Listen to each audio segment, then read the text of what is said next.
Hello everyone. In today's session, we learn about various laws related to trademarks and its registration. My name is Ayushi Garg and I am your moderator. Trademark is one of the most important elements for a person pursuing any kind of business, and the person willing to register would be concerned about the trademark registration and its procedure. So, to clear all our doubts, we have a guest speaker, Mrs. Antima Khanna. Mrs. Khanna is a law graduate and have 15 years of experience in the field of intellectual property right and works in New Delhi. Welcome to Law Crew, ma'am. Thank you so much. I'm so happy to be here. Thank you. First question to you is, what is trademark? See, basically, the word itself tells you the mark that is used for trading. When the word describes itself about something related to a particular field of business. So this particular trademark can refer to anything that we are talking about, a word mark, a name, a logo, a design. It could also be related to any kind of shape of goods. Because since we have now been evolving with times, there have been different sectors of IPRs that has been growing. So we are also supposed to evolve our acts according to that. So earlier, just the trademarks used to be about designs, about logos, but now there have been more things added to it, like shape of goods and service marks. So whatever is your trading mark, that is called as a trademark. Okay, thank you, ma'am. Can you tell me that what types of things can I trademark? What kind of things you can trademark is you can trademark a particular word mark, you can trademark a particular logo, you can trademark a particular design, you can even trademark a tagline, you can trademark your websites, you can trademark a lot of things that you feel are associated with your particular goodwill following your name. Particularly, even things like shape of a bottle, like for that example, you have a particular shape of a Coca-Cola bottle. So now, because of the competition, the shape of the bottles also get registered so that nobody can copy that particular design. Because ultimately, whatever we perceive is looking at a particular product, we believe that it comes from that particular end, which is already quite famous. So we can register a trademark, we can register a word mark, we can register a design. In fact, we can even register abbreviations. Like a lot of times we've seen you call as NIIT. These are the abbreviations to National Institute of Information Technology. We talk about Britannia, which has a tagline called Eat Healthy and Think Better. Even tagline gets registered and the trademark gets registered along with their logos and designs. Okay, thank you, ma'am. That was really helpful. So, ma'am, my next question to you is that arise in my head is if I have a company or a product or any kind of service, then how do I know that the name is available for trademark registration? Okay. As the earlier laws were there was a very difficult time when you had to do it manually, which was a very tedious job. So talking about Trademark Act 1958. But now, since the Trademark Act has been amended, so there have been amendments happening since the latest act was 2017. Before that, the main act was 1999 Act of Trademark. Now in that, the online system of search was introduced. Now what we can do is we can mention our particular trademark, the cited mark that we are wanting to register. We can enter the government portal. We can put in our name. We have to specify that particular trading category that we belong to. Supposedly, if you're manufacturing clothing, a line of clothing, and we see, take for example, we take a very good brand name by the name of Polo, or any other good trademark, we would want to do that particular name of that goods particular name is Polo, and we're going to mention according to the government the search category for ready-made class 25. So we will be mentioning that particular category and we'll get the entire list of names available on their portal, whether the name that we are thinking is registrable or it is objectionable. Okay. There are 45 classes of goods. We need to be careful in putting the classification of goods as to which class we belong to. For that also, the government has on its portal given a nice classification list wherein you can choose from the list of goods which you think you're going to adopt your trademark on. Okay. Thank you, ma'am. That was really elaborative. Now, ma'am, can we use trademark after applying for the trademark registration, or we have to wait for the procedure to get completed? See, ideally, the best way to do is to always wait for a trademark for the procedure to complete, because that's a procedure completed once and for all, and you have the right over the name. The moment we just do the application, it is just a temporary number that you get. It is you do not get the right of the on the name immediately once you apply. There are procedures. But yes, the practice has been such, and if you are with some good consultant who's been dealing in this particular category, he would be able to guide you as to whether you should be able to use that trademark even from the very beginning in the due process, or you should wait for that particular trademark to get registered. It all depends on the kind of mark that you're using and the objections or any other oppositions that we are anticipating would follow. So it is all pertinent to that. But yes, a good consultant can guide you through and tell you that yes, whether it is possible, will it be in your favor to use it while it is in the process, or it is always better to use it after you have the entire right over the particular trademark. Okay, thank you, ma'am. So the next question to you is, what is the difference between TM and R? Oh, there's a major difference. Like you would talk about, something which is temporary and something which is permanent. That is how it is. TM means there is a particular way when we apply the particular trademark, you just get an application number by which you can mention out to the public that you have applied for the trademark. So in a short term, you can say TM means trademark in process or applied for, and R means you have the right over it. That's a registered trademark. You can claim your name on it, right on it. Okay, ma'am. So the next question is, there must be certain benefits of registering a trademark. So Of please put course. a light on it. Oh, there are many benefits of registering a trademark. Earlier, we would talk about, 50 years back. So whenever we would go, supposedly if there is, some wedding in the family and we would go, so we'd always mention this that, let us go to this particular jeweler who has a 30-year goodwill or a 40-year goodwill because you believe that particular person or a business which has had a goodwill over a period of time is going to serve you better and the right quality and quantity of goods. So obviously, we have this particular thing in our mind as a perception that something which has been used and carries a goodwill will definitely satisfy us. So earlier there used to be a different way of looking at it. People would think that, first goodwill matters, then the trademark matters. But now the times have changed. People have been focusing on trademarks first and then they build their goodwill accordingly. The many benefits, first and foremost, is your hard work. A person is putting so much of hard work in that particular trademark that starting from day one is a time when you start to build your brand up. Say about in the next 5 years of time, you happen to build that markup, the amount of effort that you have put into it, you must have invested lakhs into it. Now, ultimately, it is the name that is going to take you ahead because that's what you will be known into public for. So obviously, the goodwill gets attached to the firm, the goodwill gets attached to the name. Other than that, your mark is felt, your presence is felt, you stand out amongst other competing goods because of the trademark.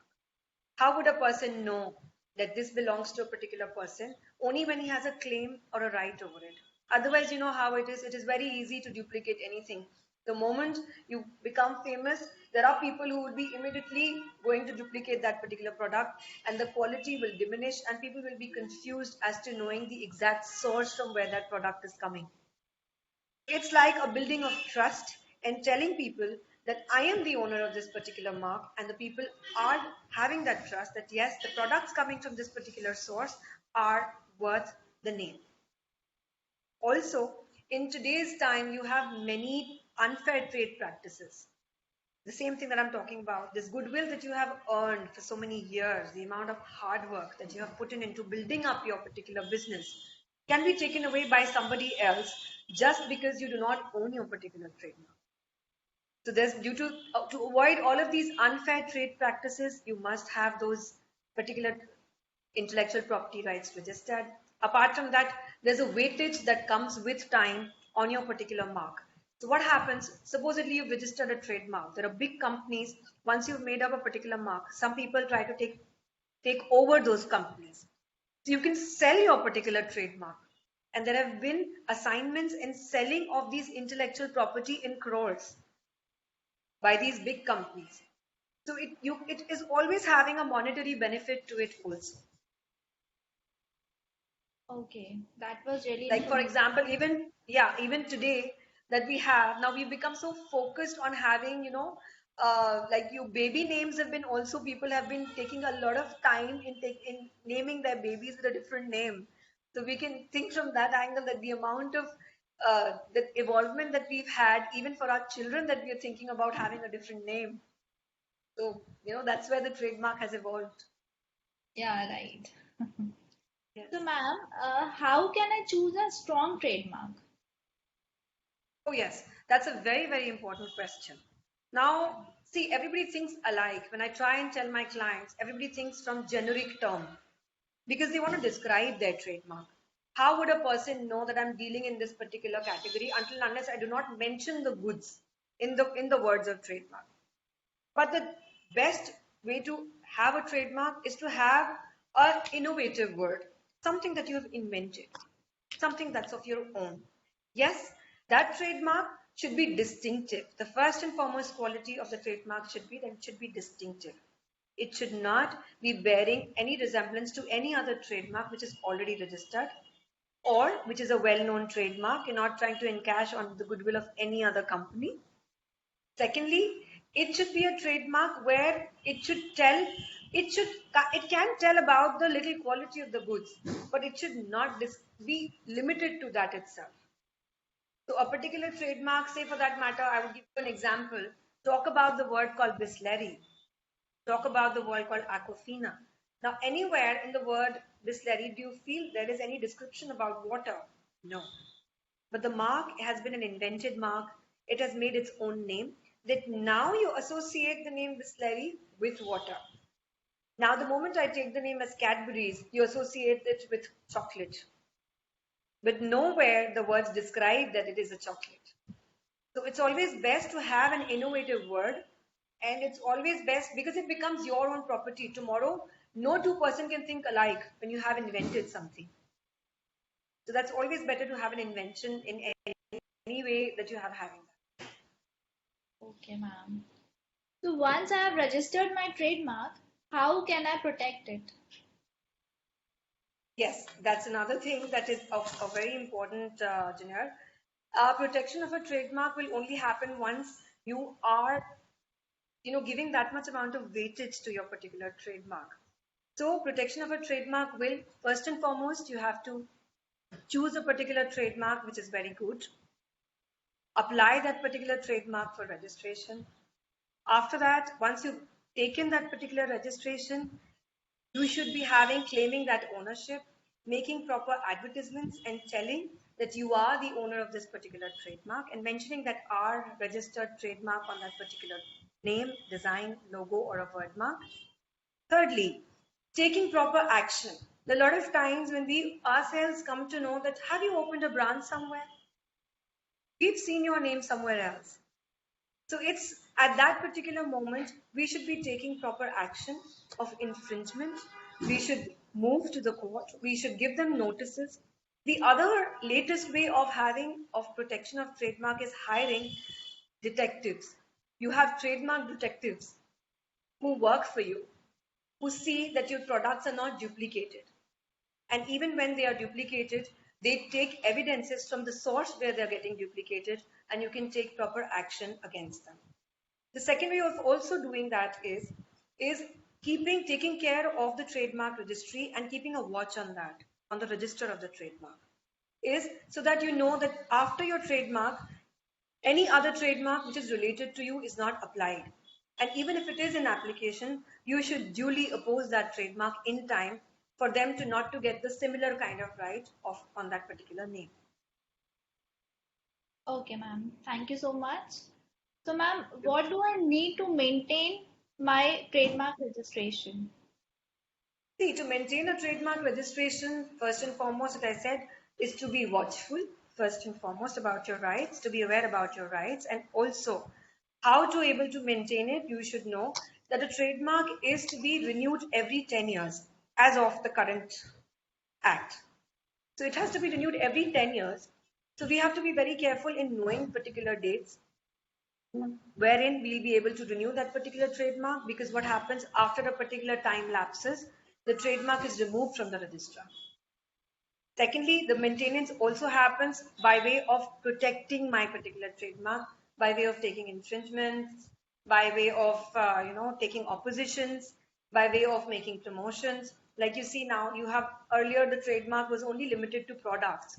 Now with the times and with the amendments, now we see that the trademark have even gone into services. We are a service-based efforts also now. So that's the reason that when we are doing those things, we should be able to see what new rights are available. So we should be able to know where our rights are going. Okay, ma'am. I would like to ask you one more question, and that is Yes. while filing for the trademark registration, there are certain obligations that arise. Kindly explain this. Certain obligations. Okay. Certain obligations regarding trademark is, see, it depends what kind of details you'll be providing those particular trademark. The details are dependent on two kinds of things. One is the type of a firm that you'll be showing. That is, you talk about a proprietorship firm or a partnership firm or a private limited company. Other than that, we can even apply our trademark on individual names. Ultimately, we are talking about intellectual property. Trademark is an intellectual property. So it has ownership. Ownership can be in the form of individual, it can be in the form of a firm, it can be in the form of a company. So these obligations we're supposed to follow, as in the name, the address, and any principal place of business we need to know in India, and what kind of formation company that you're going to show that will be dependent on the kind of fees that the trademark registry is going to charge you with. Apart from that, there have been many subsidies being granted nowadays from the government of India. Talk about MSME registrations, where there have been 50% subsidies which are being given to the people for benefiting from this. Other than that, there are certain timings when they want to know the amount of timing, how long you have been using this particular trademark. So this is like called as the extension, the extensive usage of trademark, because that also gives a weightage. If I say like I've been using this trademark for last 20 years, of course, that means I've gathered that goodwill for that 20 years.